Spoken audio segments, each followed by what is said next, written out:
Bonjour tout le monde, mesdames et messieurs, les représentants des institutions nationales et internationales. Mesdames et messieurs, les membres des organisations de la société civile et partenaires de AVIPA, mesdames et messieurs les journalistes, distingués invités, chères victimes et familles, mesdames et messieurs, nous nous retrouvons aujourd'hui pour commémorer une fois encore les événements tragiques du 28 septembre 2009, une date qui reste gravée dans nos mémoires et nos cœurs. 15 ans se sont passés depuis ce jour funeste, où des centaines de Guinéens, innocents et pacifiques, ont été brutalement assassinés alors qu'ils réclamaient la liberté et la démocratie. Nous ne les oublierons jamais. Après tant d'années d'attente, de souffrance et de combats inlassables pour la justice, nous avons enfin vu le procès des responsables de ce massacre se conclure. Après 2 années de jugement, ce procès, que nous avons attendu pendant plus d'une décennie, a marqué un tournant dans la lutte contre l'impunité en Guinée. Il a permis de rendre justice aux victimes, à leurs familles et à toute la nation guinéenne. Cependant, ce jugement, aussi important soit-il, il n'est qu'une première étape. Aujourd'hui, l'AVIPA, l'OGDH et la FIDH, ainsi que les familles des victimes, attendent désormais le début des réparations pour les survivantes et les familles endeuillées.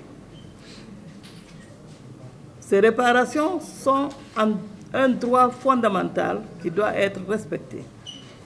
Elles ne pourront jamais remplacer ce qui a été perdu, mais elles peuvent contribuer à restaurer la dignité des victimes et à leur permettre de reconstruire leur vie. Nous remercions le gouvernement à travers le département du ministère de la Justice pour tout ce qui a été fait pour le bon déroulement du procès du 28 septembre 2009. Par ailleurs, nous tenons à en appeler au gouvernement pour qu'il tienne ses promesses et mette rapidement en place des mécanismes nécessaires afin que les réparations soient versées sans délai. Il est impératif que le fonds de réparation soit actif et que les mesures nécessaires soient prises pour assurer une indemnisation juste et équitable à toutes les victimes. Nous exigeons aux autorités de mettre tout en œuvre pour que cette phase cruciale soit menée à bien dans les plus brefs délais. Chères victimes, mesdames et messieurs, le chemin de la justice est long et semé d'embûches, mais ensemble, unis, nous avons franchi des obstacles qui semblaient insurmontables.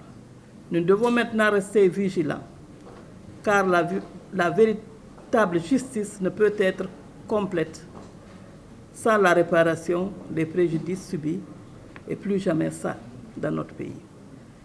Nous remercions également nos partenaires, tels que la FIDH, le système des Nations Unies, l'Agence française de développement, Global Survival Fund, l'Union européenne et l'ambassade de Grande-Bretagne, l'ambassade des États-Unis d'Amérique, l'ambassade de France pour leur soutien indéfectible tout au long de ce parcours difficile.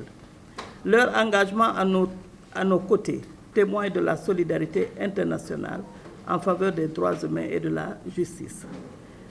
Enfin, je souhaite rappeler à chacun de nous que la mémoire des martyrs du 28 septembre 2009 continue de nous inspirer dans notre quête de justice.